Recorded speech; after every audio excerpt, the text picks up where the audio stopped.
नमस्कार, जय हिंद दोस्तों। स्वागत है आपका अपने YouTube channel important MCQ by Sandeep में। दोस्तों, वीडियो को शुरू करने से पहले सबसे पहले आप सभी को बधाई। अपने चैनल पर 100 के यानी 1 लाख सब्सक्राइबर पूरे हो चुके हैं और ये सब प्यार आप लोगों का है जो हम लोग इस नंबर तक पहुंच पाएँ और भविष्य में ईश्वर की कृपा रहेगी तो हम लोग इससे भी बड़ा आंकड़ा टच करेंगे। फिलहाल यहाँ पर यूपी टेट, सी टेट और सुपर टेट के गणित की तैयारी के क्रम में आज हम पार्ट 5 वीडियो अपलोड कर रहे हैं। इससे पहले हम 4 वीडियो अपलोड कर चुके हैं और नंबर सिस्टम और एलसीएम और एचसीएफ के जो बेसिक कॉन्सेप्ट हैं और नंबर सिस्टम के क्वेश्चंस हैं वो सब आपको दे चुके हैं। आज यहाँ पर एलसीएम और एचसीएफ से संबंधित टॉप 10 क्वेश्चन यहाँ पर हम आपके लिए लेकर आए। दोस्तों, इससे पहले हम इसका बेसिक कॉन्सेप्ट वाला वीडियो अपलोड कर चुके हैं, उसको जरूर देख लीजिए वरना ये आपके शायद समझ में ना आए। वैसे यहाँ पर क्वेश्चन आपको ऐसे कराऊंगा जो मोस्ट इंपॉर्टेंट है, आपकी परीक्षा में पूछे जाने की बहुत ज़्यादा संभावना है। ऐसे ही क्वेश्चन ज़्यादातर पूछे जाते हैं। तो शुरू करते हैं आज का वीडियो को शुरू करने से पहले एक निवेदन है, अगर आपने अभी तक चैनल को सब्सक्राइब नहीं किया तो चैनल को सब्सक्राइब कर लीजिए और घंटी का निशान जरूर दबा लीजिए ताकि लगातार वीडियो के नोटिफिकेशन आपको मिलते रहें। दोस्तों, लगातार मैं आपको वीडियो नहीं दे पा रहा हूँ, उसका कुछ रीज़न है। दरअसल इस समय ऑफिस वर्क बहुत ज़्यादा, इसीलिए मैं आपको लगातार वीडियो नहीं दे पा रहा हूँ। मेरा तो ये टारगेट था कि कम से कम एक दिन में आपको 2 से 3 वीडियो प्रोवाइड करूँ, लेकिन इस समय ऑफिस वर्क बहुत ज़्यादा है तो मुझे घर में भी ऑफिस वर्क करना पड़ रहा है, तो इसलिए मैं लगातार आपको वीडियो नहीं दे पा रहा हूँ। लेकिन बहुत ही जल्द, 1 हफ्ते के अंदर ये समस्या सॉल्व हो जाएगी। फिर मैं आपको कम से कम 2 से 3 वीडियो पर डे दूंगा ताकि आपकी यूपी टेट और सी टेट शिक्षक भर्ती तैयारी अच्छे से कंप्लीट हो सके। तो शुरू करते हैं आज का वीडियो। तो यहाँ पर जो आपके सामने पहला क्वेश्चन है, लिखा हुआ है 2 संख्याओं का मासा 6, लासा 432 है। यदि एक संख्या 48 है तो दूसरी संख्या क्या होगी? तो देखो, 2 संख्याओं का मासा दे रखा है 6, लासा दे रखा है 432 और पहली संख्या दे रखी है 48, तो दूसरी संख्या आपको बतानी। देखो, कल मैंने आपको ये सूत्र बताया था कि ये एक सूत्र होता है कि मासा गुणे लासा, ये किसके बराबर होता है? पहली संख्या और दूसरी संख्या के गुणनफल के बराबर होता है। तो आप क्या करो, दूसरी संख्या निकालने के लिए इस 48 को इधर बटे में कर दो। बटे में क्यों जाएगा? क्योंकि ये इस तरफ आपका मल्टीप्लाई में था तो इधर जाएगा तो डिवाइड में हो जाएगा। 6 अठे 48 और इसको काटेंगे तो ये 54 आ जाएगा। तो दूसरी संख्या आपको कितनी निकल के आ गई? वो आ गई 54। ऑप्शन नंबर बी इसका सही हो जाएगा। क्लियर हो गई बात? नेक्स्ट क्वेश्चन की तरफ आते हैं। 2/3 और 3/4, इसका आपको क्या करना है? इसका निकालना है लासा। मैंने कल आपको बताया था कि जब किसी भिन्न का लासा निकालते हैं या मासा निकालते हैं, मान लो लासा निकालना है, तो जो ऊपर संख्याएं लिखी हैं इनका निकाल लो लासा। 2 और 3 का लासा निकाल लो, आएगा 6।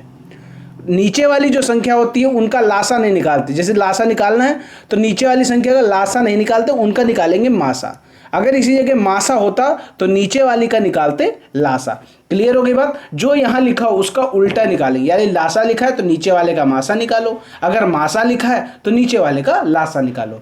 तो 3 और 4 का मासा निकालेंगे, आएगा 1, यानी आपका फाइनल आंसर आ गया 6। क्लियर हो गई बात? नेक्स्ट क्वेश्चन पर आते हैं। यदि 3 1 x 5, ये किसका अपवर्त है? 9 का अपवर्त है। 9 का अपवर्त का मतलब है कि ये जो संख्या है ये 3 से पूरी तरह डिवाइड हो जाएगी।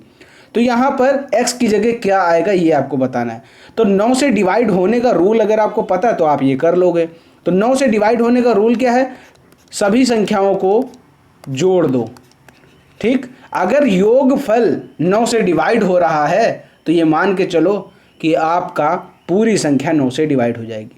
तो यहाँ पर देखो, 3 1 4 और 4 और 5 9, 9 तो इन्हीं तीनों का योग आ रहा। अगर यहाँ पर हम क्या रख दें? 0 रख दें, यानी संख्या हमारी कितनी हो जाएगी?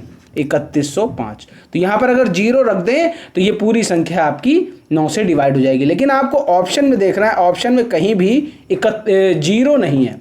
यहाँ पर जो हम x की जगह 0 रख रहे हैं तो कहीं पर भी आपका 0 ऑप्शन में नहीं है। और जब 0 ऑप्शन में नहीं है तो हमें इनका योग ऐसा बनाना है कि 9 से डिवाइड हो जाए। तो 9 0 की जगह हम रख दें 9, 3 एक 4, 4 और 9 13, 13 और 5 18।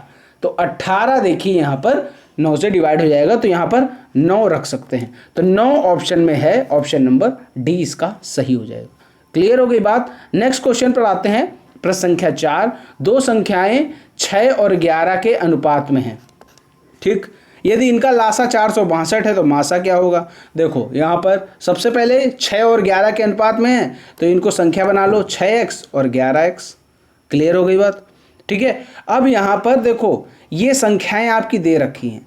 अब इन संख्याओं के हिसाब से मासा क्या होगा। मासा वही होता है जो दोनों में कॉमन हो, तो दोनों में कॉमन क्या है, x है। समझ गए बात को। अब यहाँ पर वही सूत्र लगा दो कि मासा गुणे लासा बराबर पहली संख्या इंटू दूसरी संख्या। तो मासा आपका है x, लासा प्रश्न में दे रखा है 462, पहली संख्या है 6x और दूसरी संख्या है 11x। सबसे पहले तो x और x कट जाएगा। यहाँ पर है 11 छक्के 66, तो x बराबर 462/66। अब आप इसको डिवाइड कर लोगे तो ये आपका आंसर आ जाएगा। x की वैल्यू कितनी आ जाएगी, 7। क्लियर हो गई बात। ऑप्शन नंबर सी इसका सही उत्तर हो जाएगा। अगला यहाँ पर जो प्रश्न है, प्रश्न संख्या 5, दो संख्याओं का लासा उनके मासा का 4 गुना है और दोनों का योगफल 125 है। एक संख्या 100 है तो दूसरी संख्या क्या होगी। देखो यहाँ पर लासा कितना दे रखा है, मासा का 4 गुना। तो मासा अगर हम x मान लें तो जो लासा होगा वो कितना हो जाएगा, 4 गुना है तो 4x हो जाएगा। क्लियर हो गई बात। और ये भी बता रहे हैं कि मासा और लासा का जो योगफल है वो 125 है। ठीक, अब यहाँ से हम x की वैल्यू निकाल सकते हैं। x की वैल्यू हो जाएगी 125/5 मतलब 25। आपका जो मासा निकल के आ गया वो कितना हो गया, 25 हो गया। जो लासा हो जाएगा 4 × 25 हो जाएगा, 100 हो जाएगा। अब यहाँ पर वही सूत्र लगा दो, लासा गुणे मासा बराबर पहली संख्या इंटू दूसरी संख्या। तो 25 × 100 और पहली संख्या है 100, दूसरी संख्या क्या होगी वो निकाल लो। 100 से 100 काट दो, दूसरी संख्या निकल के सामने आ गई आपके। क्लियर हो गई बात। इस तरह आपने देखा दूसरी संख्या कितनी निकल के आ गई, 25। ऑप्शन नंबर यहाँ पर आपको मिल जाएगा, ऑप्शन नंबर बी इसके सही हो जाएगा। ठीक है, यहाँ पर हम लोग शॉर्ट तरीके से करने का प्रयास करते हैं। जैसे हम लोग डीएलएड में पूरा एक एक स्टेप लिखते थे, वो सब नहीं करते यहाँ पर डायरेक्ट जो उत्तर आ सके वही करते हैं। प्रश्न संख्या 6 देख लो। यदि 65 और 117 का जो मासा है वो 65m - 117 है। तो सबसे पहले तो 65 और 117 का मासा आप निकाल ही लो, और जो निकलेगा उसको 65m - 117 के बराबर रख देना, m की वैल्यू निकल आएगी। अब इसको डिवाइड करो, 65 × 65, 7 में 5 गया 2, 11 में 6 गया 5, 52 से इस 65 को डिवाइड कर दो, एक बार जाएगा, 5 में 2 गया 3, 6 में 5 गया 1। अब इस 13 से 52 को डिवाइड कर दो, 13 चौको 52, ये पूरा कट गया। अंतिम भाजक 13 आया, यानी जो इनका 65 और 117 का जो मासा निकल के आया वो हो जाएगा 13 हो जाएगा। मासा कितना आएगा, 65 और 117 का 13। अब यहाँ पर प्रश्न में बोल रहे हैं कि जो मासा है वो 65m - 117 है और हमारे हिसाब से आया है 13, तो इसको बराबर कर दो, m की वैल्यू निकल आएगी। 117 उधर जाएगा, प्लस में हो जाएगा 130 हो जाएगा। m बराबर 130/65 = 2। m की वैल्यू कितनी आ गई, 2 आ गई। क्लियर हो गई बात। अच्छा, अब आप ध्यान से अगर देखो तो ये जो पूरा इतना है ये भी करने की ज़रूरत नहीं पड़ती आपको, बस मन में ये इक्वेशन सॉल्व हो जाती है। 117 उधर जाता, 117 में 13 जुड़ जाता, 130 हो जाता, 65 मन में ही हो रहा है ये सब, 65 उसके बटे में चला जाता, 2 आंसर आ जाता। क्लियर हो गई बात। ये सब भी आपको करने की ज़रूरत नहीं है। वैसे इतने यूपी टेट के टाइम तक आप इतने एक्सपर्ट हो जाओ कि ये इक्वेशन आपके मन में ही सॉल्व हो जाए। अगला प्रश्न है प्रश्न संख्या 7, 2 अंकों की महत्तम अभाज्य संख्या के अंकों के वर्गों का योगफल क्या होगा। तो 2 अंकों के महत्तम अभाज्य मतलब 2 अंकों की सबसे बड़ी अभाज्य संख्या। तो सबसे पहले तो ये जान लो 2 अंकों की सबसे बड़ी संख्या कौन सी होती है, 99। और अगर कह दे कि 2 अंकों की सबसे बड़ी अभाज्य संख्या तो वो होगी 97।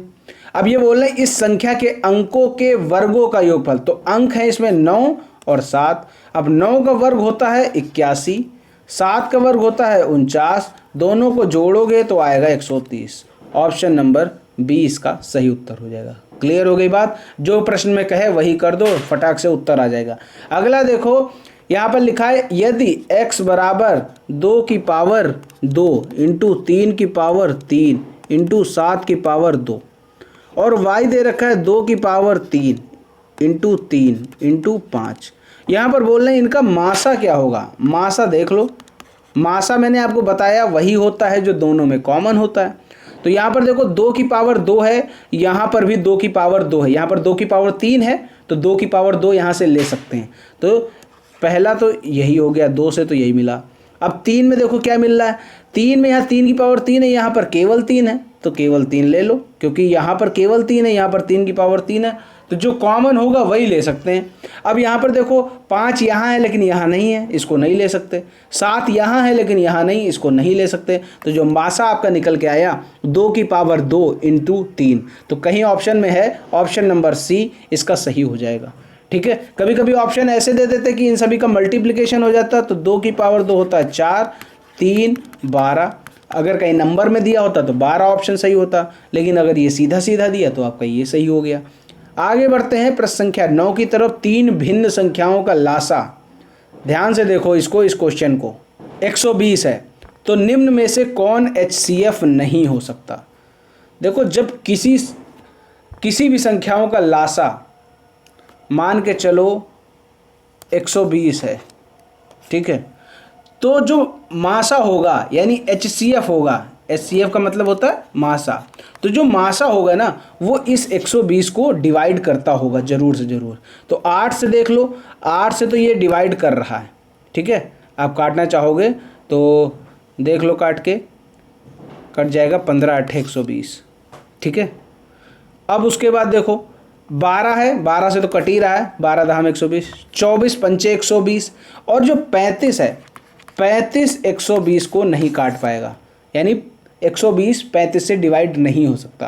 तो यहाँ पर हम कह सकते हैं कि यदि 3 भिन्न संख्याओं का लासा 120 है तो उनमें से HCF यानी मासा जो है वो 35 नहीं हो सकता। ये तीनों तो हो सकते हैं लेकिन 35 नहीं हो सकता।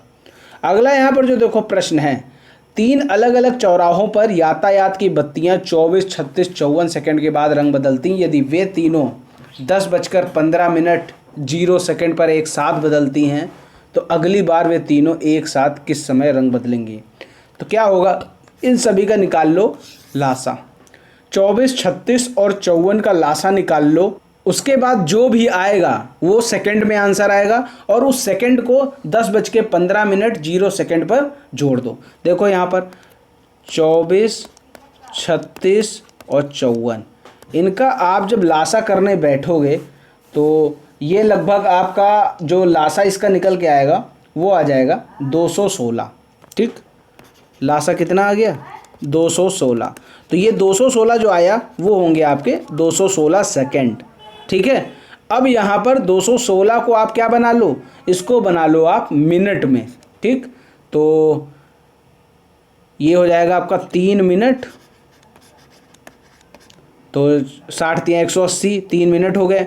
अब 180 तो निकल गए 216 से, तो 216 में 180 घटा दो तो 16 और 20, ये आपका हो जाएगा 36 सेकेंड, यानी 3 मिनट 36 सेकेंड। तो जो टाइम था 10:15 इस समय ये एक बार साथ में रंग बदली थी। अब अगला रंग कब बदलेंगी एक साथ में, तो 3 और 36 जोड़ दो, 15 3 18, 36 और 10, 10:18 पर ये दोबारा से एक टाइम पर साथ में समय बदलेंगी। तो ये समझ गए बात को, पहले बदली थी 10:15 पर, अब ये दोबारा कब एक साथ रंग बदलेंगी, 10:18 पर। क्लियर हो गई बात। सबसे पहले जितने समय पर वो अपना रंग बदलती हैं उन सभी का लासा निकाल लो, 216, यानी 216 सेकंड बाद वो एक साथ रंग बदलेंगी। अब डायरेक्ट 216 तो जोड़ नहीं सकते क्योंकि यहाँ पर घंटा भी है, मिनट भी है, सेकंड भी है, तो इसको 216 सेकंड को मिनट में कन्वर्ट कर लो। तो मिनट में जब हमने कन्वर्ट किया तो ये आपका आ गया 3 मिनट 36 सेकंड।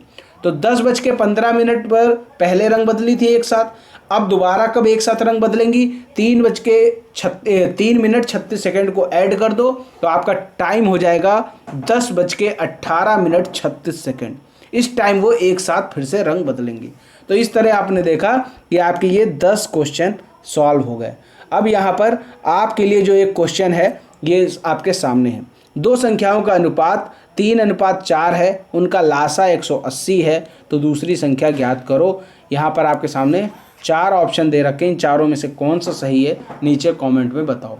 वीडियो पसंद आया हो तो वीडियो को लाइक करें, शेयर करें और चैनल को अगर अभी तक सब्सक्राइब नहीं किया है तो चैनल को ज़रूर सब्सक्राइब कर लें ताकि ऐसे ही वीडियो का नोटिफिकेशन आपको लगातार मिलता रहे। मिलते हैं दोस्तों अगले वीडियो में, तब तक के लिए जय हिंद, जय भारत।